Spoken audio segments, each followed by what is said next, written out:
Olá, muito boa tarde, alunos do Reforço ao Vivo. Tudo bem com vocês? Meu nome é Thiago Batalha. Eu estou aqui junto com a professora Fernanda Abreu Ladeira, com quem eu elaborei esse material. A gente pensou junto esse curso. Essa é a primeira aula de uma sequência de 5 aulas que vai ter como foco a língua portuguesa voltada para a construção, para a produção, para a elaboração de textos e mais especificamente textos acadêmicos. Eu queria dar boas-vindas a todos vocês. Eu espero que essa aula seja bem produtiva, que a gente trabalhe aqui, explore alguns fenômenos da língua que sejam de interesse para a vida de vocês no cotidiano e, sobretudo, para o uso da linguagem na vida acadêmica de vocês, que é o grande objetivo, o objetivo principal aqui. Então, eu tenho o prazer de trabalhar aqui com a professora Fernanda, que é uma professora de carreira também do município do Rio de Janeiro. A gente preparou para vocês esse curso, né, que vai ser realizado em 5 encontros, e nesse primeiro encontro a gente vai trabalhar com fundamentos da textualidade. Para a gente poder produzir um texto, e isso é uma máxima que é muito conhecida, a gente precisa entender como um texto se constrói. E, obviamente, a ação derivada desse entender como o texto se constrói é a leitura. Então, a gente vai fazer leitura de alguns textos aqui, a gente vai ver efetivamente que texto não é só uma produção verbal, nós temos uma série de símbolos, signos e sinais que comunicam também, e comunicar, né, na verdade, é o primeiro fundamento de qualquer linguagem, de qualquer texto. Então, se a gente pudesse resumir num primeiro momento o que é um texto, é um conjunto de símbolos que comunicam. E aí eu trouxe para vocês aqui, primeiramente, os conteúdos que a gente vai abordar ao longo desse curso, desses 5 encontros, e no próximo slide eu vou mostrar para vocês qual vai ser o conteúdo da aula de hoje. Então, na primeira aula, nessa aula que você está assistindo agora, a gente vai trabalhar com interpretação de texto, com os fundamentos da textualidade. Na segunda aula, a gente vai complementar os fundamentos da textualidade com os elementos extratextuais, com os elementos discursivos e também com questões sobre ambiguidade.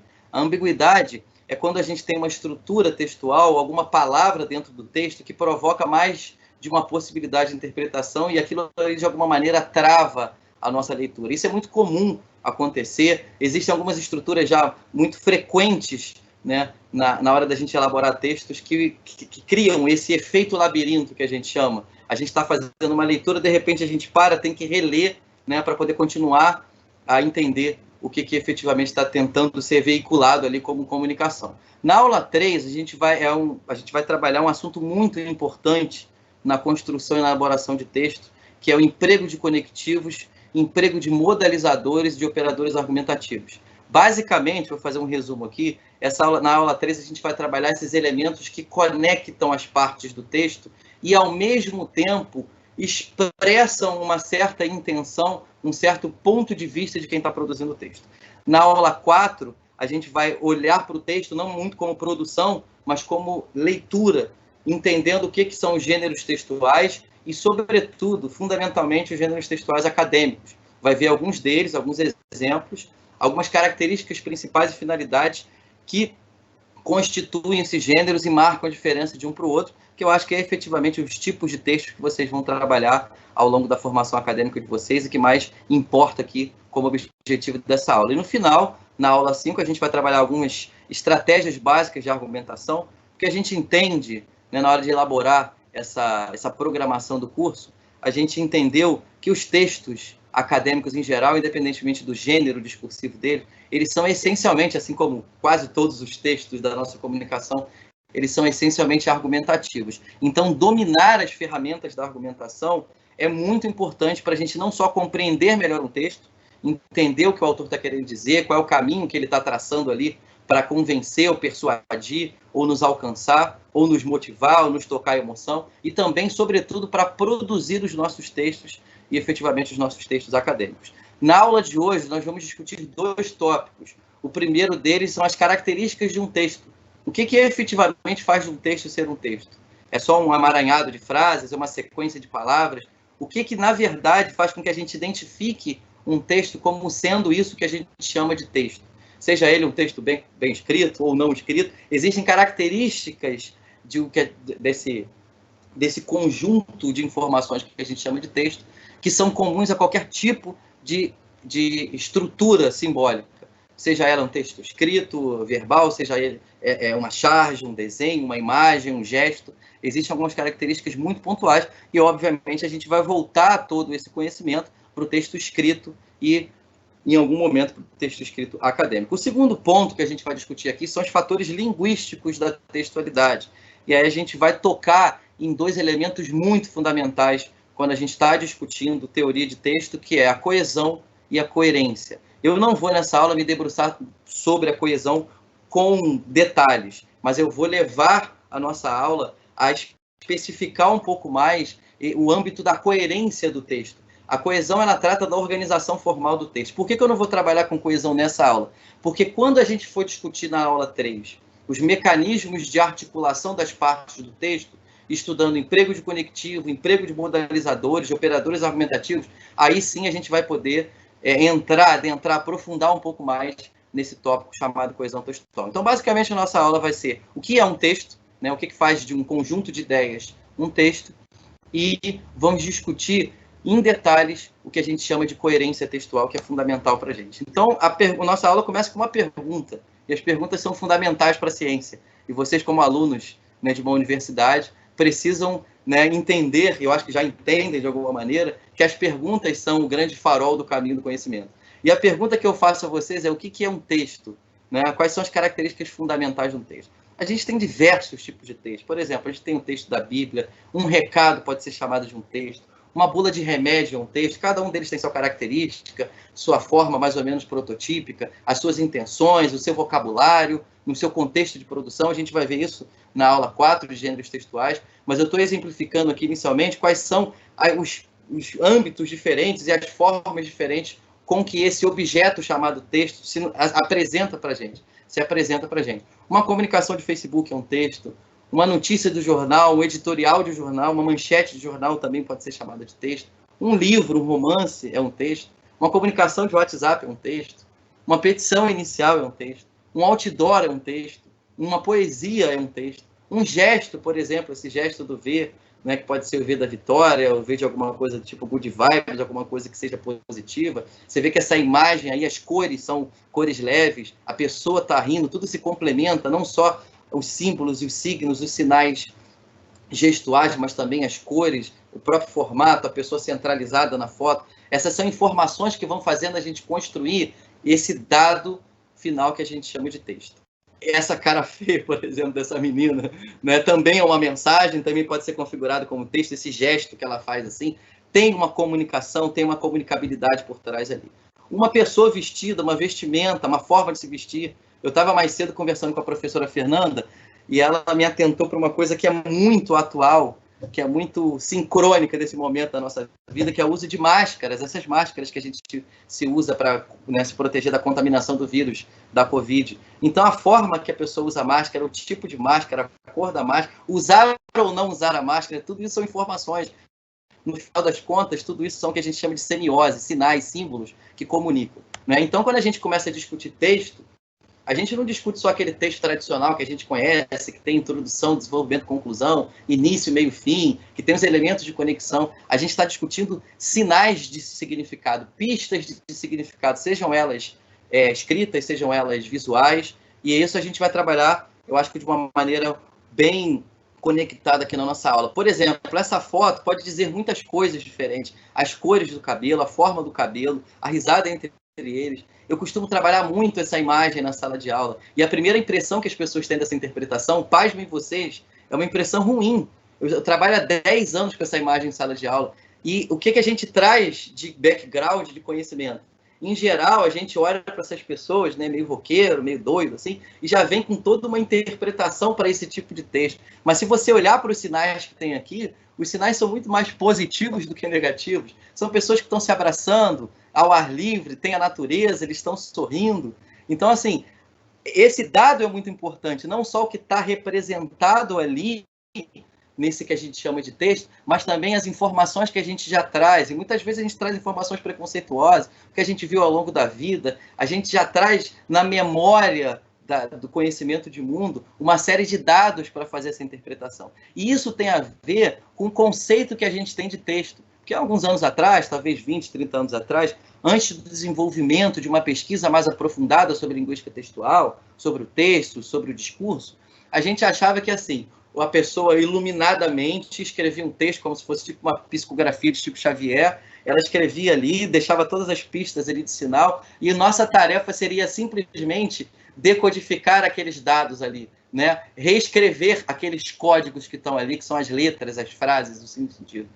Hoje a gente sabe que a construção e o entendimento, a compreensão, a interpretação de um texto é uma co-construção. É uma construção que começa de um lado, começa no autor, e chega em um outro ponto, que é o leitor, que também, junto com todo o seu conhecimento de vida, conhecimento de linguagem, compartilhamento de conhecimento de mundo, tem a possibilidade de fazer essa comunicação com o autor e construir, depreender os possíveis sentidos que estão ali no texto.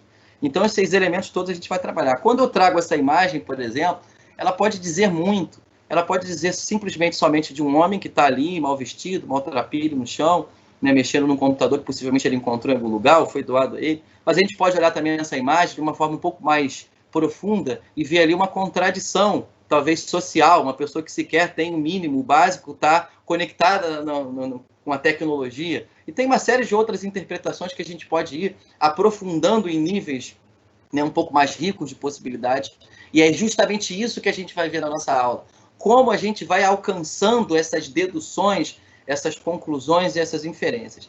Então, acho que a primeira coisa para a gente conseguir encontrar esse caminho, né, da interação com o texto e com o autor é repensar qual é o conceito que a gente tem sobre o texto.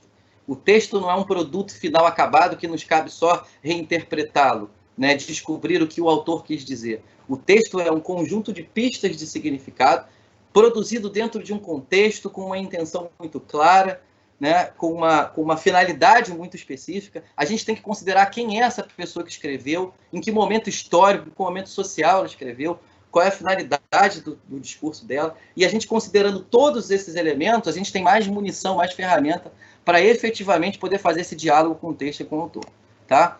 Então, a primeira coisa que a gente vai estudar agora, a partir dessa apresentação de imagens e de possibilidades do que seria um texto, né, de exemplos, exemplificação dessa riqueza de possibilidades do que é um texto, são as características do que efetivamente se constitui um texto. Um texto, então, ele é um produto? Sim, ele é um produto que chega para a gente. E aí eu estou pensando mais propriamente agora num texto escrito. Vamos pensar num texto escrito, num texto acadêmico, num artigo científico que chega na sua mão no primeiro período da faculdade. Ele é um produto? Ele é um produto, mas ele é um processo também.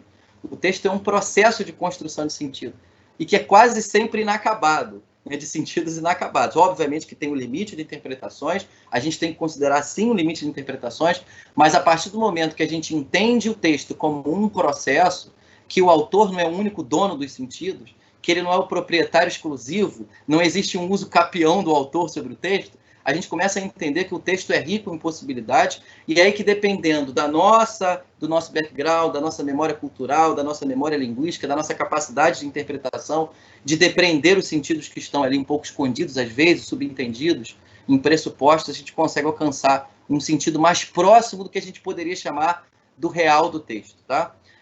O texto é resultado de um planejamento.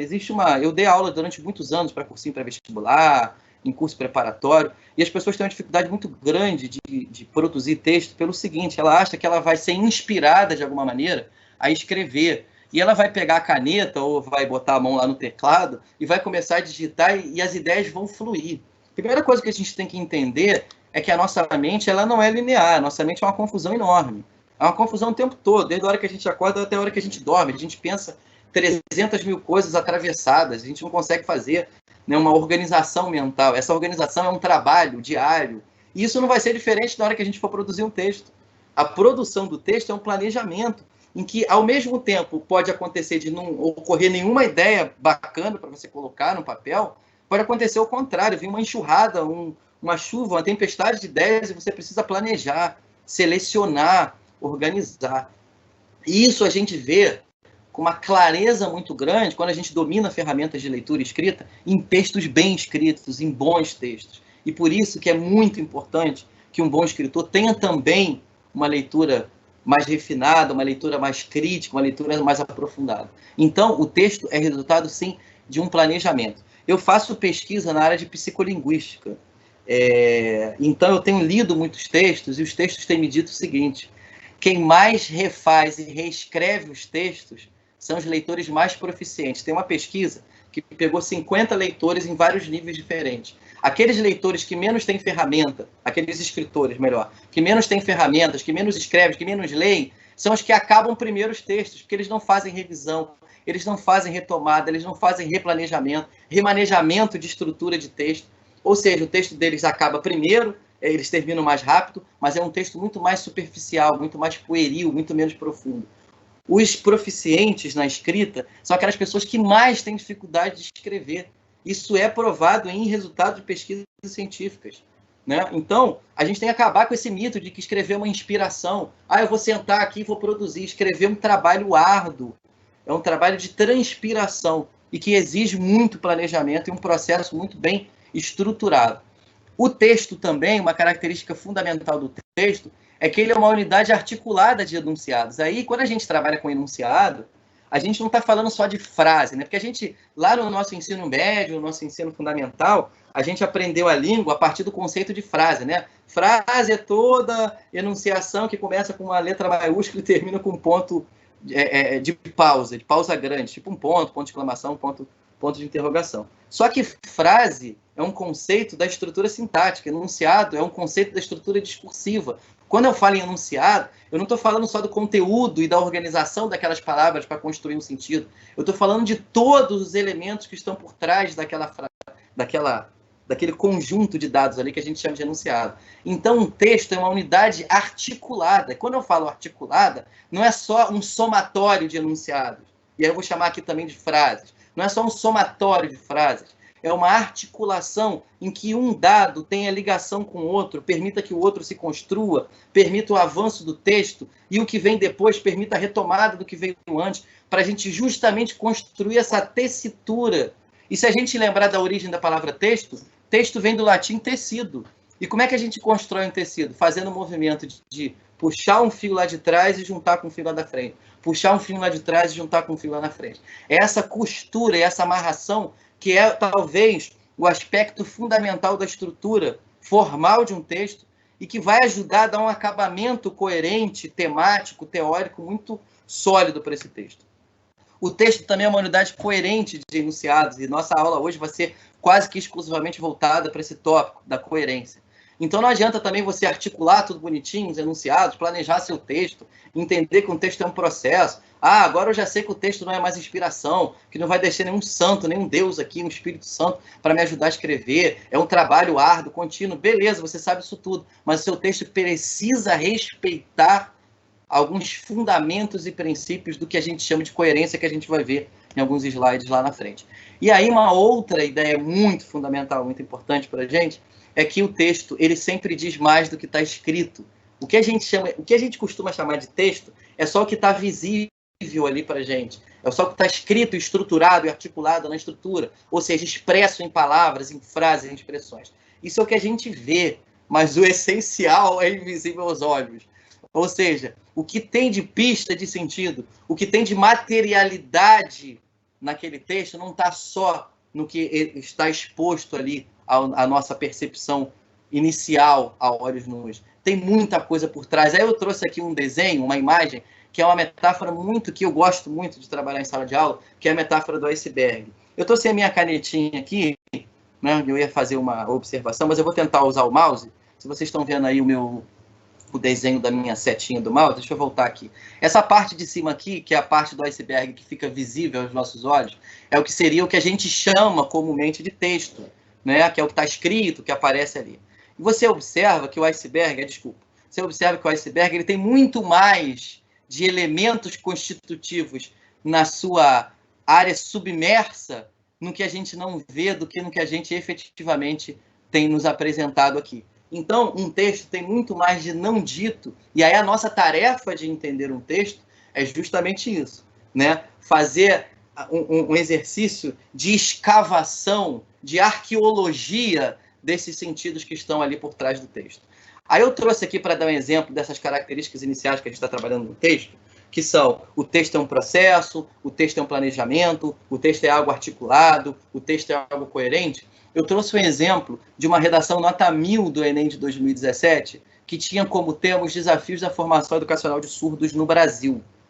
Eu não vou ler esse texto com vocês, eu até sugiro que vocês busquem essa informação lá na internet, no Google, esse texto está disponível aí para qualquer pesquisa simples. Eu vou só mostrar para vocês aqui com algumas cores, com vermelho e com azul, o que eu gostaria de destacar como características que constituem esse texto como tal.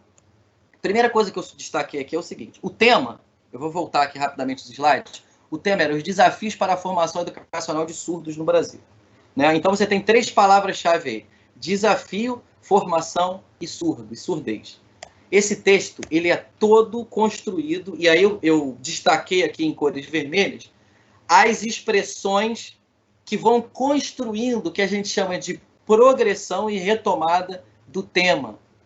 Se a gente for levar em consideração o que eu acabei de falar para vocês do que efetivamente é um texto, que é a construção tessitural de ideias, que você vai juntando o que já foi dito com o que ainda vai ser dito, você observa que todo o movimento desse texto, do que está escrito em vermelho, na verdade é a retomada do tema, de um dos pontos-chave do tema, e a ampliação. E ele faz isso não repetindo efetivamente as expressões, mas usando sinônimos, usando as expressões ampliativas, usando metonímios. Ele começa falando, crianças com deficiência, depois ele usa deficientes, depois ele usa deficientes auditivos, depois ele usa surdos, depois deficientes de novo, depois portadores de deficiência auditiva, surdos novamente, pessoas com deficiência na audição, surdos e deficientes auditivos. Ou seja, em todos os parágrafos desse texto, ele mencionou pelo menos 2 vezes um dos tópicos-chave do texto. Isso vai construindo o que a gente chama de unidade de sentido no texto. É extremamente importante que esses elementos que são tópicos, que são mais importantes dentro da ideia que você quer expressar, eles sejam reiterados ao longo do texto. Porque é justamente esse movimento de retomada e progressão temática que é um dos movimentos que conseguem construir não só a coerência, ajudam bastante, né, nesse caminho da construção da coerência, mas também pela reiteração, né, de presença, de frequência no texto, vai deixando o tempo todo ativo na memória do leitor essa ideia que é a ideia principal. Então, eu queria até sugerir que vocês observassem nos textos que vocês leem, as ideias principais, elas são muitas vezes retomadas ao longo do texto, por sinônimos, por pronomes, e aí que entra a coesão textual para poder, né, dar esse acabamento.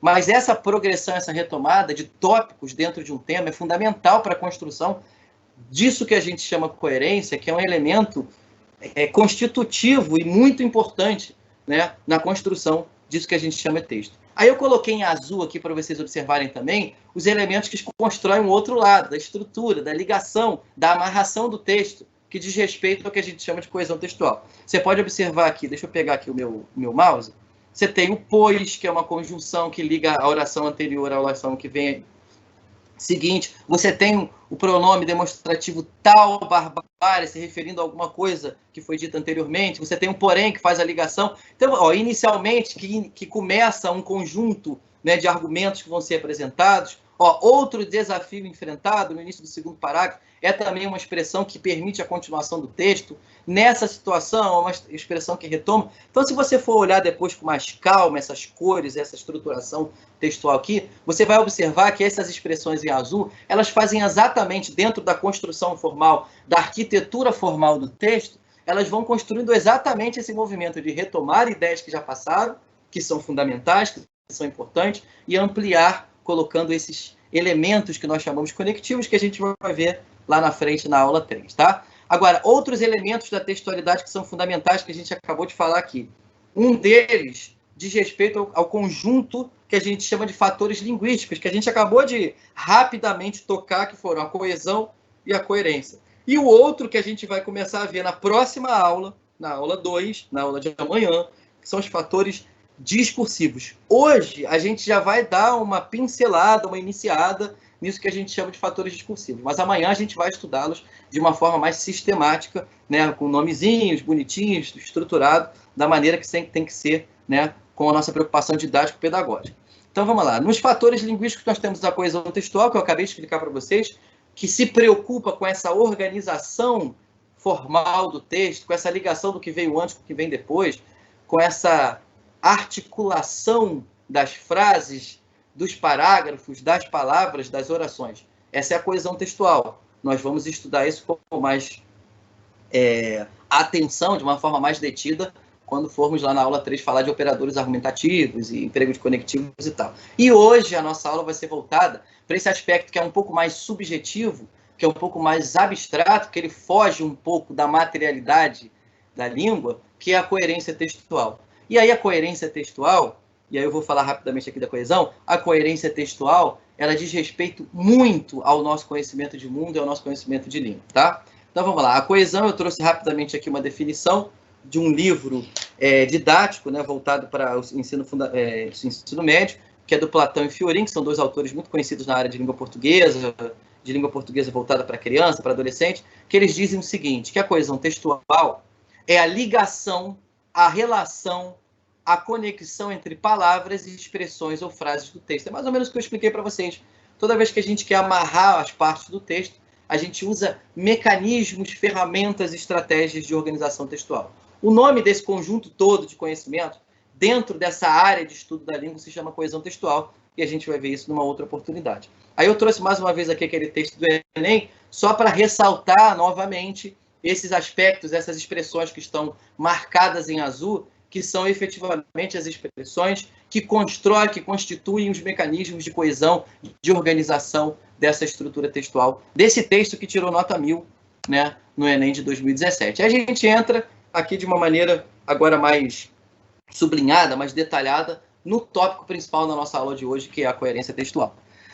A coerência textual ela pode ser enxergada de dois lados, né, de dois pontos de vista. Ela pode ser enxergada do ponto de vista dos fatores internos ao texto, né, do que está escrito ali, do que eu escrevo, do que está efetivamente registrado na superfície, do qual é o tema que eu estou trabalhando, se eu tenho alguma contradição ou não, se eu efetivamente estou conseguindo fazer as progressões naturais, as progressões necessárias para que um texto continue fazendo o seu movimento de ir para frente. E tem um outro ponto de vista que diz respeito aos fatores externos, que aí a gente vai ao conhecimento de mundo da pessoa, ao conhecimento enciclopédico dela, ao conhecimento que ela tem, por exemplo, dos diferentes tipos de texto, aí ela vai ter que ter um pouco de maturidade, um pouco de experiência com leitura e tal. Então, aqui nesse primeiro ponto, que é do ponto de vista dos fatores internos ao texto, existem três fatores, três elementos fundamentais que a gente precisa entender. Teoricamente, a gente vai aplicar isso na análise dos textos que virão à frente. O primeiro é o seguinte: um texto é coerente quando ele mantém relação lógica entre as suas ideias. É o que a gente chama da não contradição, né? Às vezes a gente está conversando com alguém, e essa conversa com alguém é um texto, né? Um texto feito a muitas mãos, a muitas bocas, né? Às vezes a gente está conversando com alguém e você percebe que a pessoa cometeu algum tipo de contradição, incoerência, aí você fala, não, você está sendo contraditório com o que você falou semana passada, por exemplo. Você faz uma intertextualidade com o que a pessoa já disse há um tempão atrás. Então, essa não contradição é uma característica positiva dos textos, que a gente considera, obviamente, coerentes. Agora, a quebra da coerência ela pode servir uma série de outras finalidades, como, por exemplo, a crítica, a ironia. Isso a gente vai ver lá na frente, eu tenho um exemplo que eu trouxe para discutir aqui com vocês. Tá? Um texto é considerado coerente quando ele repete, mas também amplia ideias. Né? Ele vai fazer a retomada e vai fazer a ampliação.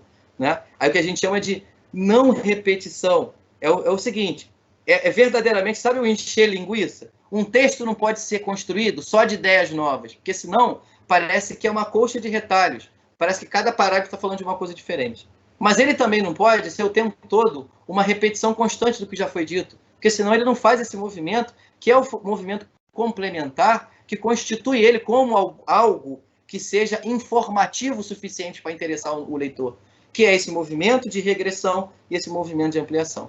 E aí o texto, quando ele é coerente, quando ele mantém um tema central e progride, que a gente trabalha esse conceito como o conceito da relevância. A gente viu muito bem esse conceito da relevância naquele texto que eu mostrei para vocês, da nota 1000 do Enem de 2017.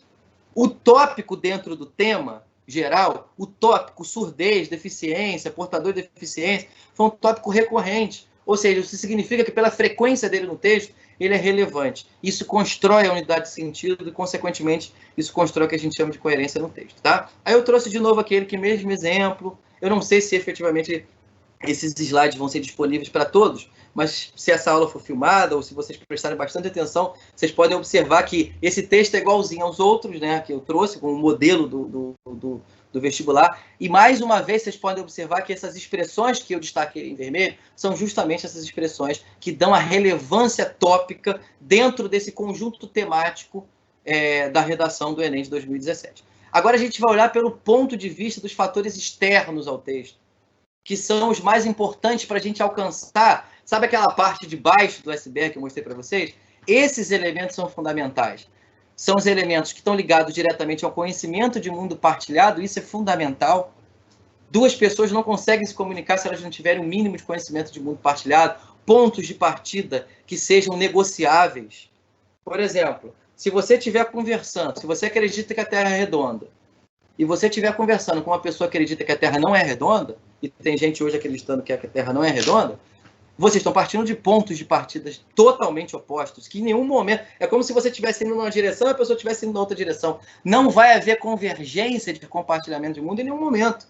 Então, essa comunicação, esse texto co-construído vai ficar difícil de ser produzido, porque o ponto de partida, a origem de toda a construção temática dessa comunicação já tem, vamos dizer assim, um vício de origem. Lá atrás, vocês já estão caminhando para pontos a partir de momentos e de perspectivas diferentes. Então, um texto, e a gente vai ver na aula seguinte, no início da aula seguinte, quando a gente for discutir os elementos discursivos, né, da construção de um texto, a gente vai ver a aceitabilidade.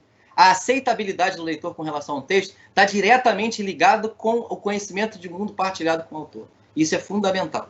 Obviamente que eu não estou dizendo que as pessoas precisam pensar da mesma maneira, mas os pontos de partida fundamentais da construção da ideia precisam ser partilhados, porque eles vão permitir que a gente alcance inferências com algum grau de certeza, com algum grau de confiabilidade, tá? O segundo tópico importante ali é o conhecimento do contexto comunicativo, que aí está diretamente ligado também com a intenção.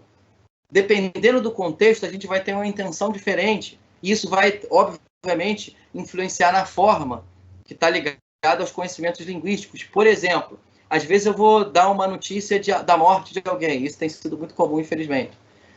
E aí, para a pessoa da família, dentro daquele contexto do hospital, eu vou falar de uma forma. Quando eu vou comunicar uma pessoa da minha casa que não conhece muito, que era distante, eu vou usar uma outra maneira.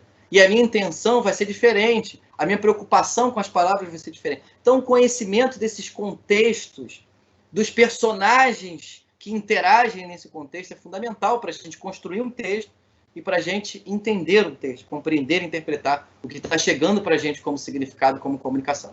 Tá? E aí, a gente não pode fugir que tudo isso desemboca onde? Tudo isso tem como culminância o quê? A estrutura da linguagem. E aí, muitas vezes, a gente quer dizer uma coisa e diz outra, porque na hora da gente finalizar todo esse processo, quer registrar estruturalmente, quer colocar em expressões, quer codificar a nossa ideia, a gente não usa as melhores expressões. E aí, o domínio da linguagem, a riqueza do vocabulário, o conhecimento das possibilidades de estruturação de uma frase e dos efeitos de sentido que essas estruturas produzem, é fundamental para você ter, para você aproximar o que você quer dizer, o que está saindo da sua cabeça com o que você coloca no papel. Isso é fundamental. Tá? E aí a gente entra numa outra dimensão, que é a quarta dimensão aí da coerência externa do texto, que é o conhecimento discursivo, porque o discurso está para além do texto. O discurso é o texto e mais todo o conjunto de elementos que circundam a produção daquele texto. E aí a gente, obviamente, e vai estudar isso também, nesse conjunto de aulas nosso, a gente vai estudar a construção dos sentidos a partir da perspectiva dos gêneros textuais. O gênero textual, na verdade, é um evento social materializado em linguagem. A gente toda hora faz coisas na vida, o tempo todo a gente faz coisas na vida. A gente se comunica com padeiro, com leiteiro, no supermercado, com professor, com chefe, com namorado, com filho, com filho. O tempo todo a gente se comunica, a gente interage. Esses eventos diferentes de comunicação, eles são estruturados de maneira diferente. Eles são articulados, elaborados, pensados e materializados de maneira diferente. Esse estudo dessa forma desse objetivo, dessa constituição desses diferentes eventos sociais, se chama estudo de gêneros textuais e discursivos. A gente vai ver isso rapidamente lá na nossa aula 4, e a gente vai entender quais são as principais características desses gêneros voltados para o universo acadêmico. Então, um texto é coerente, deixa eu voltar aqui rapidamente, ele é coerente não só dentro da estrutura interna do texto, da sua materialidade física e dos temas que estão sendo tratados ali. Ele também tem uma dimensão fundamental de coerência com relação ao conhecimento de mundo, ao conhecimento que a gente tem da língua, ao conhecimento que a gente tem do contexto e desses elementos mais próprios do discurso, por exemplo, como os gêneros do texto. Eu trouxe aqui alguns exemplos para a gente visualizar, e eu vou pensar, obviamente, algumas interpretações que me surgiram, mas a gente sabe... Ai, desculpa. Me perdoem, saiu aqui o fone. Mas a gente sabe que o texto tem uma certa abertura para a possibilidade de interpretação. Hoje, inclusive, mais cedo eu estava conversando com a professora Fernanda, que compõe aqui comigo, né, todo esse projeto de trabalhar com vocês, sobre as possibilidades de interpretação de um dos textos que eu trouxe aqui para vocês, que é um quadrinho do Agar e da Elba. A gente vai chegar lá e eu vou trabalhar isso, vou mostrar para vocês quais são as múltiplas possibilidades que a gente tem, a riqueza que a linguagem traz. Então, tudo que eu falar daqui para frente, como a gente não tem a interação da sala de aula, eu estou numa unidireção com vocês, eu vou trazendo os textos e vou trabalhando com vocês as possibilidades de interpretação. Esse é um texto que mistura palavras e imagens, né? Ele é um texto meio que atemporal, porque ele foi produzido na década de 90 para o início dos anos 2000, mas ainda vale muito do que está acontecendo aí. A gente pode observar que tem um símbolo representativo ali, e aí começa a entrar o conhecimento de mundo, e começa também a entrar a nossa experiência do que a gente já viu de vida, de outras charges, de outros elementos ligados à política. Nós temos aí uma região, aí um país chamado Cuba, sendo todo, de alguma maneira, isolado pelos braços dessa figura, que pelas cores do chapéu, que pelo próprio chapéu e pela história que a gente conhece da relação política entre Cuba e os Estados Unidos, representa um tio Sam. Se você for olhar para o restante das figuras, dos elementos que compõem esse texto, você vai observar que a unha dele é uma unha de alguém que esteja enraivecido, de uma fera, praticamente assim, dizendo... Você tem escrito no próprio braço dele, na roupa dele, o embargo, que é o embargo político, né, que os Estados Unidos fez a Cuba, que não cabe discutir qual é o motivo, quais são os efeitos, a gente só vai interpretar o que está escrito ali. Você vê que os olhos dele são olhos também de alguém muito enfurecido, né? Não é uma coisa bonita, legalzinha, positiva, tem uma carga pesada, toda essa imagética que ocorre em torno dessa figura do tio Sam.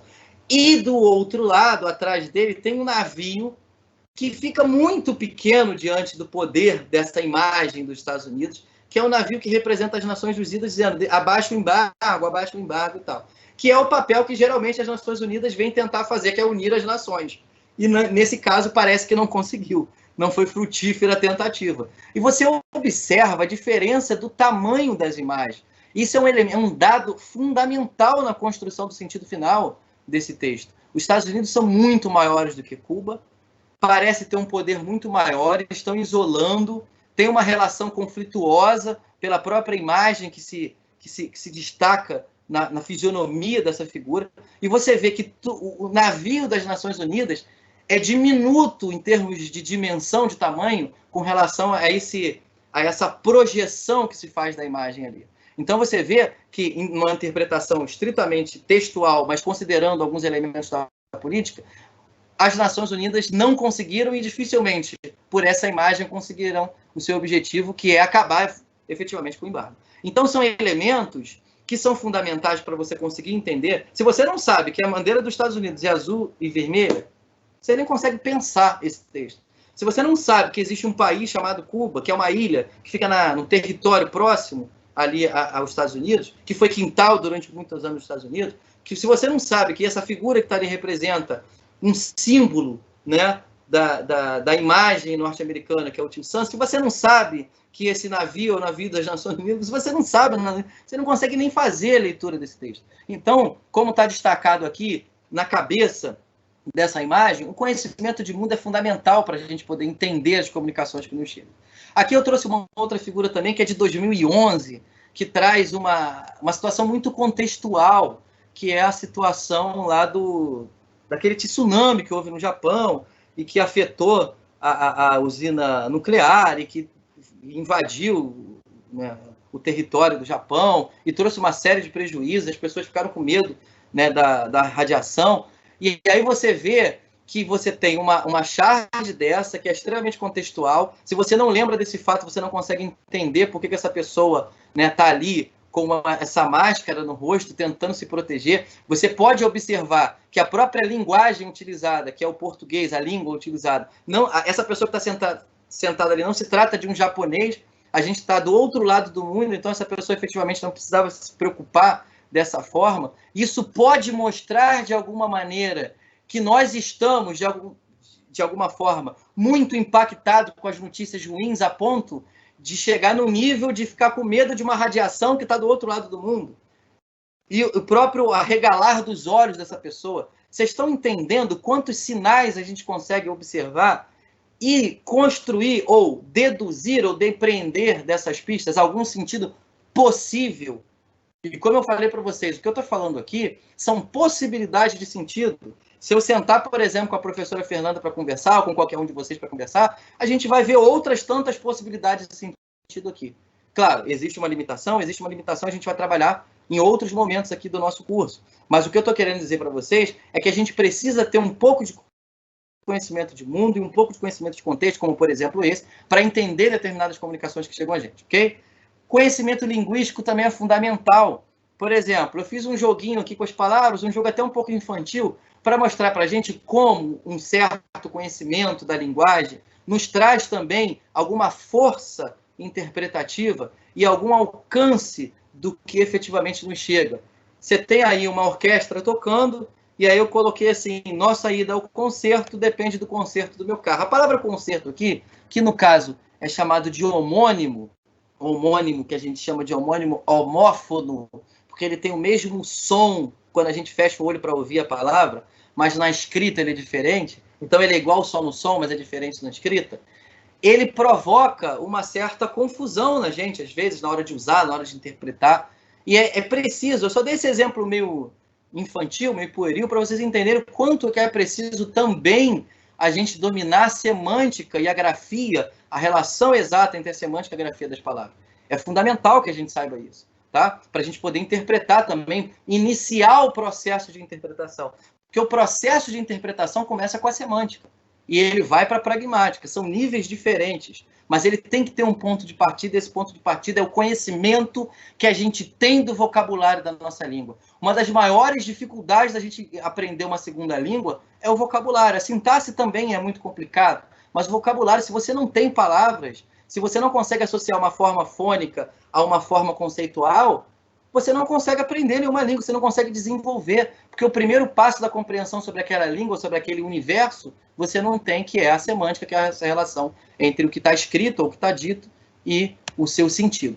O conhecimento linguístico é importante. Eu trouxe aqui uma figurinha da Mônica para a gente, até de uma forma mais lúdica, entender como é importante e como é ambíguo também esse conhecimento linguístico, que a gente vai estudar na próxima aula, as ambiguidades. Você vê aqui, ele diz assim: oi, Magali, quer tomar sorvete? Que ele fala, né, troca o R pelo L. Ela falou, tomei. O tomar sorvete é uma expressão cristalizada. Tomar sorvete, tomar café. É como se fosse gramaticalizado. Ela entendeu esse tomar como roubar, porque é possível, dentro das possibilidades semânticas, você construir esse sentido. Claro, não eram as pistas mais prováveis para aquele contexto, mas ela malandramente se aproveitou dessa possibilidade e tomou o sorvete do Cebolinha. Inclusive, a gente tendo esses conhecimentos, a gente pode, de certa forma, dirigir não só a nossa interpretação, mas também a nossa construção de sentido para onde a gente quiser. E a gente vai ver muito bem isso lá na frente, quando estiver discutindo a diferença entre os pressupostos e os subentendidos. E aí eu trouxe aqui uma imagem, não sei se vocês conseguem ver com alguma clareza, com alguma nitidez, o que está escrito. Mas essa pessoa aqui é um Diego Maradona, que foi muito conhecido na década de 80 e 90 no futebol, 70, 80 e 90 sobretudo, no futebol. É uma pessoa que eu acho que quase todo mundo conhece. E ele tem uma história de quem conhece, uma história de vida de relação com as drogas. Ele também foi técnico da seleção argentina e tal. Se a gente não tem esse conhecimento sobre Maradona, o que está escrito ali para complementar, né, o desenho, a figura, a imagem, não faz sentido. Ele diz assim, ó, como técnico da seleção argentina, aspira uma carreira de sucesso. O que está em jogo ali? O que está em jogo aí é o conhecimento de mundo, é o conhecimento da história dessa figura, é a nossa memória sobre quem é essa pessoa, e também o conhecimento linguístico, a partir do momento que você trabalha com a ambiguidade de duas estruturas linguísticas claras aí, que é o verbo aspirar e a palavra carreira. O verbo aspirar, ele pode ter o significado de almejar, de desejar, de pretender, mas também de cheirar, de sorver, sentir o cheiro.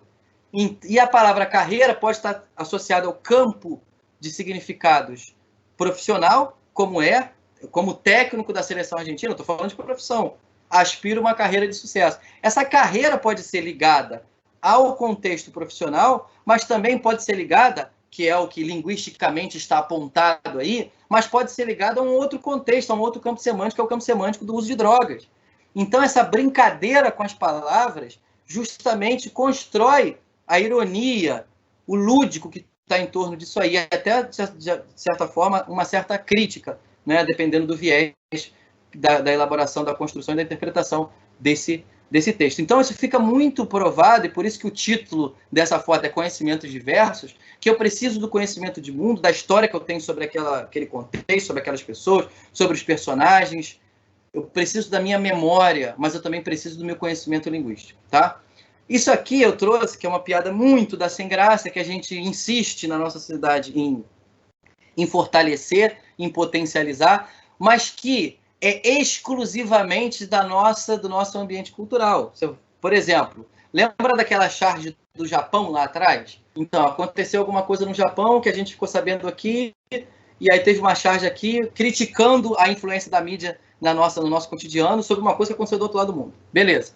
Agora, você imagina se essa charge que você está vendo aqui na sua tela agora, seja reportada lá para o Japão. Eles não vão nem entender. E se entenderem, vão achar deselegante, deseducado e sem graça. Porque lá eles respeitam absurdamente os mais idosos. E aqui a gente usa a sogra, que em geral é mais idosa, né, do que o genro, a gente usa essas brincadeirinhas. Olha o que está aqui. O rapaz está rindo, sarcasticamente, debochadamente, dizendo: pode usar o seu cinto de segurança, sogrinha. Aí o cinto de segurança é uma corda para se enforcar. Aqui, isso durante muitos anos fez, né, humor, e ainda faz para alguns grupos, mas em outros lugares, em outros contextos culturais, isso pode nem fazer sentido. Então, isso mostra para a gente que essas pistas de sentido, elas são extremamente configuradas e validadas dentro de um contexto de situação e de um contexto de cultura, e a gente não pode fugir disso, ok? Aí eu trouxe aqui para finalizar essa parte mais ligada diretamente à coerência, um pequeno texto que eu vou ler com vocês para mostrar como uma aparente incoerência linguística pode estar ligada com uma coerência discursiva absurda, né? Ele diz o seguinte, é uma brincadeirinha, é um texto folclórico. Diz assim: fui à Água Doce Cachaçaria, deixa eu ver se eu consigo pegar aqui o meu mouse. Ó, fui à Água Doce Cachaçaria e tomei uma cachaça da boa, mas tão boa que resolvi levar 10 garrafas para casa. Mas dona patroa me obrigou a jogar tudo fora. Peguei a primeira garrafa, bebi um pouco e joguei o resto na pia. Peguei a segunda garrafa, bebi outro copo e joguei o resto na pia. Peguei a terceira garrafa, bebi o resto e joguei o copo na pia. Peguei a quarta garrafa, bebi na pia e joguei o resto no copo. Peguei o quinto copo, joguei a rolha na pia e bebi a garrafa. Peguei a sexta pia, bebi a garrafa e joguei o copo no resto. A sétima garrafa eu peguei no resto e bebi a pia. Peguei no copo, bebi no resto e joguei a pia na oitava garrafa. Joguei a nona pia no copo, peguei na garrafa e bebi o resto. O 10º copo eu peguei a garrafa no resto e me joguei na pia. Não lembro do que fiz com a patroa. Esse texto, se ele for analisado cruamente em termos de semântica, sem considerar o contexto da narrativa e os sentidos que isso produz, ele é incoerente. Mas por que ele se torna coerente dentro da incoerência linguística dele? Porque ninguém pode beber uma pia. Ninguém pode jogar uma pia dentro de uma garrafa. Ninguém pode jogar um resto Quer dizer, ninguém pode fazer uma pia na 8ª garrafa. Isso é impossível, semanticamente. Mas por que esse texto é absolutamente coerente? Porque dentro da narrativa contextual, se a gente for contextualizar essa narrativa, gradualmente ele foi ficando embriagado, e pelo nosso conhecimento de mundo, a gente sabe que a embriaguez, ela afeta o processamento cognitivo e o processamento linguístico, tanto que as pessoas gaguejam, ficam repetindo palavras, têm dificuldade de falar. Então, conforme ele foi bebendo mais, essa confusão de palavras e de sentidos foi acontecendo.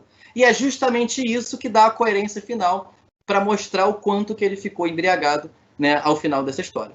Então, a incoerência semântica pode estar a serviço de uma coerência discursiva muito bem amarrada e muito bem articulada como essa. Okay? Eu trouxe aqui um pequeno texto que eu analisei como corretor de banca há uns 15 ou 20 anos atrás, eu não lembro exatamente, que fazia parte de um processo seletivo para um concurso, para um pré-vestibular comunitário do qual eu fiz parte durante muitos anos. E a gente fazia uma seleção dos alunos, né? E tinha muita procura, a gente tinha que filtrar de alguma maneira, porque a gente tinha poucas cadeiras para dar aula, tinha 50 só vagas. Então, o que a gente fazia? Fazia esse processo seletivo, uma das etapas era a redação. Nessa época, foi há 19 anos atrás, a gente pegou o bordão de campanha do candidato Lula, que era, não se deve dar o peixe, mas sim ensinar a pescar, alguma coisa nesse sentido. O tema era sobre isso. E aí a pessoa escreveu o seguinte: muitos são os problemas do nosso grande Brasil. Violência, corrupção, drogas, falta de fé, prostituição, bagunça e muitas outras coisas fazem do nosso Brasil um país de terceiro mundo. Mas a pior de todas é a fome. Muitos brasileiros ainda não têm o que comer todos os dias. Com as estradas brasileiras precárias, com muitos buracos e sem sinalização, os caminhões que trazem tomates, frutas, verduras, legumes, ficam balançando e amassando a comida toda lá dentro. Quando a comida chega aqui, já está tudo ruim, e aí a gente não quer comer e fica com fome. A fome nos leva a ficar com raiva e muitos não conseguem se controlar e saem por aí agredindo os outros e até mesmo usando drogas. Pois é, muitos são os problemas do Brasil. Não é difícil resolver, mas fácil também não é. Esse texto aqui, em termos de organização de ideias, ele está até bonitinho. Ele está bem pontuado, e eu não melhorei ele realmente foi bem pontuado. Ele está bem articulado em termos de forma. Ele não tem grandes problemas de estrutura linguística. O problema dele é de progressão temática, que levou a uma incoerência muito grande, e de associação de ideias de causa e consequência, que não podem se estabelecer de acordo com o que a gente conhece da realidade do mundo. A gente não pode fugir desse conhecimento mínimo comum da realidade do mundo. Essa pessoa está atribuindo um dos grandes problemas do Brasil à fome. Beleza, até aí tudo bem. Mas ela está dizendo que a gente tem fome porque os caminhões vão passando em buracos até a comida chegar na nossa casa, e aí ela chega ruim, aí a gente não quer comer, aí a gente fica com fome, sai agredindo as pessoas e usando droga. A associação que essa pessoa faz não é de forma alguma associação de causa e efeito, imediato, minimamente. A relação entre usar droga e violentar alguém não tem nada a ver com a comida, a relação de estar com fome não tem nada a ver com a comida ser sacudida nos caixotes do caminhão até chegar na nossa casa. Então ela fez relações absolutamente desconexas, construiu um texto bem amarradinho, coeso, mas absolutamente incoerente, porque ela sequer conseguiu não só não conectar, né, esses elementos que seriam a representação, né, do que acontece no mundo. Ela fugiu totalmente das relações imediatas de causa e efeito que acontece no mundo, como ela não construiu o que a gente viu naquele texto nota 1000 do Enem, que foi uma progressão e uma retomada de tópicos dentro do tema. Ela fugiu totalmente ao tema do texto. Faltam apenas 6 minutos para a gente encerrar essa nossa aula. Eu vou parar por aqui, porque a gente agora vai entrar em outros assuntos dentro da coerência. Eu vou passar o finalzinho, faltam alguns poucos slides, eu vou passar esse finalzinho para o início da aula seguinte, que é nosso próximo encontro é amanhã. Eu queria saber se alguém tem alguma pergunta a fazer, se teve alguma pergunta no chat. Faltam só 5 minutinhos para a gente encerrar essa aula. E eu já queria antecipar para vocês o que a gente efetivamente vai discutir amanhã. Amanhã a gente vai discutir um ponto muito fundamental, já vou até adiantar um pouco aqui, que é uma coisa chamada princípio de expectativa de sentido, que é fundamental para a gente não extrapolar os limites da interpretação de um texto. E aí eu vou contar rapidamente aqui para vocês, só para encerrar nossa aula, perdão novamente, só para encerrar nossa aula, eu vou contar uma experiência que eu vivi na sala de aula.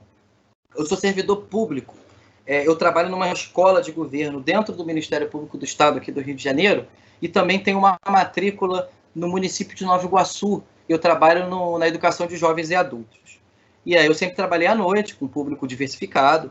E aí uma vez eu trouxe as figurinhas, uns quadrinhos da Turma da Mônica. E aí eram 3 quadrinhos, assim, só para vocês entenderem, para antecipar já na cabeça de vocês o tópico que vai iniciar a nossa aula de amanhã, que é princípio da expectativa de sentido. E como o conhecimento de mundo nos ajuda a interpretar textos. O quadrinho era assim, num primeiro quadrinho, você tinha uma cegonha altiva, com os braços erguidos, com o bico para cima, carregando cebolinha. No segundo quadrinho, você tinha, e ela estava acima das nuvens, né? No segundo quadrinho, você tinha uma cegonha com o bico para baixo, cansada, com semblante de cansada, com as asas para baixo, muito abaixo do nível da nuvem, carregando a Mônica. E a gente sabe que a Mônica é tida como uma personagem gordinha, blá, blá, blá, na história. E o terceiro quadrinho era um urubu carregando o cascão. Eu projetei aquilo na imagem, no quadro, e pedi o pessoal para falar, para comentar sobre o que eles achavam, né? Por que estava carregando aqui e ali, por que estava sobre a nuvem, por que estava abaixo da nuvem e tal. E aí uma menina virou e disse que o cascão estava sendo carregado pelo urubu, porque o cascão é flamenguista. E aí você vê que ela perfeitamente usou o conhecimento de mundo que ela tinha sobre esse símbolo urubu, que não tem a ver com a história do cascão, mas ela usou o que ela tinha de background, ela usou o que ela tinha de memória de mundo para fazer aquela interpretação. O processo cognitivo dela foi perfeito, só que existe uma distância muito grande entre o que ela pensou e o que efetivamente foi a motivação para colocar aquele urubu ali. A gente sabe que o urubu foi carregando o cascão porque o cascão é aquele que não toma banho, que fede a carniça, e o urubu também é o bicho lá que vai atrás da carniça e tal. Ou seja, ela usou o conhecimento dela de mundo, fez um processamento cognitivo bacana, mas não deu certo porque o conhecimento de mundo que ela tinha não alcançava integralmente e de forma adequada e satisfatória o que era preciso para fazer a interpretação correta daquela comunicação, porque ela precisava ter mais conhecimento sobre os personagens, sobre aquele contexto. Então, assim, eu encerro a aula de hoje com essa imagem, né, dos personagens da Turma da Mônica. Espero que tenha sido produtivo para vocês, que eu tenha estimulado vocês a recuperar muita coisa que já está aí dentro intuitivamente na sua cabeça, de manuseio da linguagem, de conhecimento da estrutura da língua, de conhecimento de contexto de comunicação. Agora a gente está dando uma carinha mais bonitinha, os nomes, uma tecnicidade à coisa, mas eu espero ter provocado em vocês, sobretudo, uma coisa muito importante para um estudante universitário, que é a curiosidade e a pesquisa. Então, eu agradeço a presença de todos, a participação de todos, e eu encerro a aula por aqui. Um abraço e até amanhã. Até o próximo encontro.